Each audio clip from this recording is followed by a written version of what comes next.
আমাদের দেশনেত্রী বেগম খালেদা জিয়ার কনিষ্ঠ পুত্র মরহুম আরাফাত রহমান কোকো সাহেবের আজকে ৫৬তম জন্মবার্ষিকী।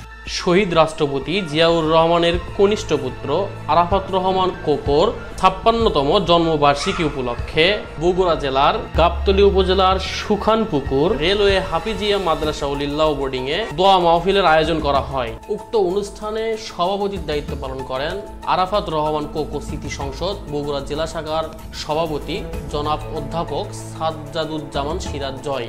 এছাড়া উপস্থিত ছিলেন আরাফাত রহমান কোকো স্মৃতি সংসদ বগুড়া জেলা শাখার সাধারণ সম্পাদক জনাব এস.এম. রবিউল হাসান দারুন। উপস্থিত ছিলেন উক্ত মাদ্রাসার সকল শিক্ষার্থীবৃন্দ। আরও উপস্থিত ছিলেন অত্র এলাকার সকল শ্রেণীর মানুষ। আজকে আমরা আসলে মূলত আপনারা জানেন যে শহীদ রাষ্ট্রপতি জিয়াউর রহমান এবং আমাদের দেশনেত্রী বেগম খালেদা জিয়ার কনিষ্ঠ পুত্র মরহুম আরাফাত রহমান কোকো সাহেবের আজকে ৫৬তম জন্মবার্ষিকী। তো আমরা আসলে সেই উদ্দেশ্যে এখানে আসা। আজকে গাবতলী এবং শাহজাহানপুর সহ প্রত্যেকটি উপজেলায়, গাবতলী, সারেঙ্গান্ডি, আদমদিঘি সহ ধনুট প্রত্যেকটি উপজেলায় আজকে আমাদের এই দোয়া মাহফিল এবং আলোচনা সভার অনুষ্ঠান করা হয়েছে।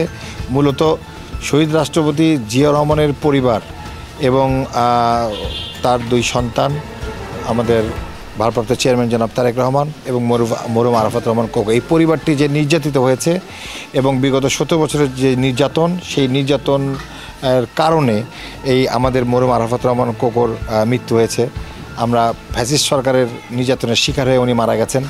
আসলে সেই লক্ষ্যে মানুষের কাছে আমাদের যারা আরাফাত রহমান কোকো স্মৃতি সংসদ আমরা এই সংগঠন করি তারা এবং এলাকার বিএনপি সহ সাধারণ অঙ্গ সহযোগী সংগঠন যারা রয়েছে সবার কাছ থেকে দোয়া চাওয়া, রুহের মাগফিরাত কামনা করা এবং আমাদের দলের যত নেতা নেত্রী এই পর্যন্ত নির্যাতনের শিকার হয়ে মারা গেছেন, খুন গুম হত্যার শিকার হয়েছেন, তাদের সবার জন্যে আমাদের দোয়া করাই মূল লক্ষ্য ছিল। এবং সেই সাথে আগামী দিনে আগামী নির্বাচন ফেব্রুয়ারি মাসে একটি রোডম্যাপ ঘোষণা করা হয়েছে। আমরা সবার প্রতি আমাদের আহ্বান যে আগামীর তরুণ প্রজন্মের যে ভোটটি সেটি আমাদের ধানের শীষের জন্য হোক এবং সেই সাথে আমাদের সামাজিক যে বন্ধন, মানুষের প্রতি যে সম্প্রীতি, ভালোবাসা, বিএনপির প্রতি যে মানুষের একটা হৃদয়ের যে ছোঁয়া আছে সেটাকে ধরে রাখার লক্ষ্যে আমরা যাতে মানুষের সঙ্গে আমাদের হৃদ্যতা এবং ভালোবাসা তৈরি করে আগামী নির্বাচনে ধানের শীষ বিপুল ভোটে জয়যুক্ত হয়। আপনারা জানেন যে এই এলাকা শহীদ রাষ্ট্রপতি জিয়াউর রহমানের এলাকা গাবতলী।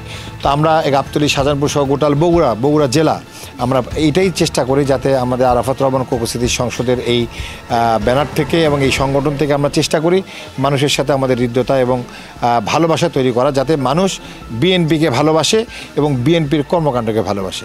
সেই জন্য সেই জিনিসগুলোই মানুষের সামনে আমরা তুলে ধরি এবং সেই যে প্রত্যাশা নিয়েই আজকে মানুষের সামনে আমাদের হাজির হওয়া।